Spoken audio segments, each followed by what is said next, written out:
பூஞ்சோலை மாணவர்கள் அனைவருக்கும் வணக்கம். இன்னைக்கு சுயமரியாதை இயக்கம் சார்ந்து நம்ம தமிழ்நாடு கவர்மெண்ட் மெட்டீரியல்ல என்ன கொடுத்துருக்காங்க அப்படின்ற இன்ஃபர்மேஷன் பார்க்க போறோம். ஃபர்ஸ்ட் பாருங்க, சுயமரியாதை இயக்கம் தோற்றுவிக்கப்பட்ட ஆண்டு 1925. இது எல்லாத்துக்குமே தெரியும், ஸ்கூல் புக்லேயே இருக்கு. இதுதான் ரொம்ப முக்கியமான பாயிண்ட். என்னன்னா, அதாவது சுயமரியாதை இயக்கம் ஒரு அங்கீகாரம் பெற்ற அமைப்பா எப்ப செயல்பட ஆரம்பிச்சுச்சுன்னா 1952 செப்டம்பர் 29 அப்பதான் பதிவு பண்றாங்க சுயமரியாதை இயக்கத்தை ஒரு அங்கீகரிக்கப்பட்ட இயக்கமா. அதை சுயமரியாதை பிரச்சார இயக்கம் அப்படின்னு சொல்லிட்டு பதிவு செய்யப்படுது. அடுத்து இந்த இன்ஃபர்மேஷன் பாருங்க, முதல் மாநாடு, அதாவது சுயமரியாதை இயக்கத்தோட முதல் மாநாடு 1929 ஆகஸ்ட் 25 செங்கல்பட்டுல நடைபெற்றிருக்கும். WPA சவுந்தரபாண்டியன் அவர் தலைமையேற்றிருப்பாரு.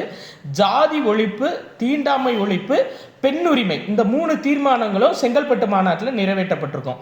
அடுத்து இது ரொம்ப முக்கியமான இன்ஃபர்மேஷன் என்னன்னா, ஈரோட்டில் அடுத்த வருஷம், அதாவது சுயமரியாதை இயக்கத்தோட 2வது மாநாடு ஈரோட்டில் 1930 நடைபெற்றிருக்கும்.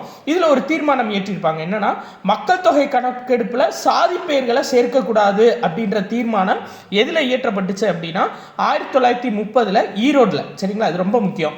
மக்கள் தொகை கணக்கெடுப்புல சாதி பெயரை சேர்க்கக்கூடாதுன்ற தீர்மானம் எந்த சுயமரியாதை இயக்க மாநாட்டில் ஏற்றப்பட்டுச்சுன்னா ஈரோடு 1930. இந்த இன்ஃபர்மேஷன் பார்த்துக்கோங்க. சுயமரியாதை சமதர்ம திட்டம் இது எப்போ கொண்டு வரப்பட்டுச்சுன்னா 1932 சிங்காரவேலர் அவரோட ஆலோசனைப்படி பெரியார் சுயமரியாதை சமதர்ம திட்டம் கொண்டு வந்திருப்பாரு. இது ரொம்ப ரொம்ப முக்கியமான இன்ஃபர்மேஷன் பார்த்துக்கோங்க. அதாவது சுயமரியாதை இயக்கம் சார்பாக புரட்சி அப்படின்ற இதழ் வெளியிட்டிருப்பாங்க. அதில் தமிழ்நாட்டோட முதல் பெண் பதிப்பாளராக SR கண்ணம்மாள் நியமிக்கப்பட்டிருப்பாங்கப்பா. இது ரொம்ப முக்கியமான இன்ஃபர்மேஷன். அப்போ தமிழ்நாட்டோட முதல் பெண் பதிப்பாளர் யார் அப்படின்னு கேட்டாங்கன்னா SR கண்ணம்மாள் புரட்சி அப்படின்ற இதழில் பதிப்பிச்சிருப்பாங்க, சுயமரியாதை இயக்க இதழ். அடுத்து இந்த இன்ஃபர்மேஷன் பார்த்துக்கோங்க. அதாவது சுயமரியாதை திருமணம் எப்போ அங்கீகரிக்கப்பட்டுச்சுன்னா 1968 ஜனவரி 20 அறிஞர் அண்ணா பீரியட்ல அங்கீகரிக்கப்பட்டிருக்கும்.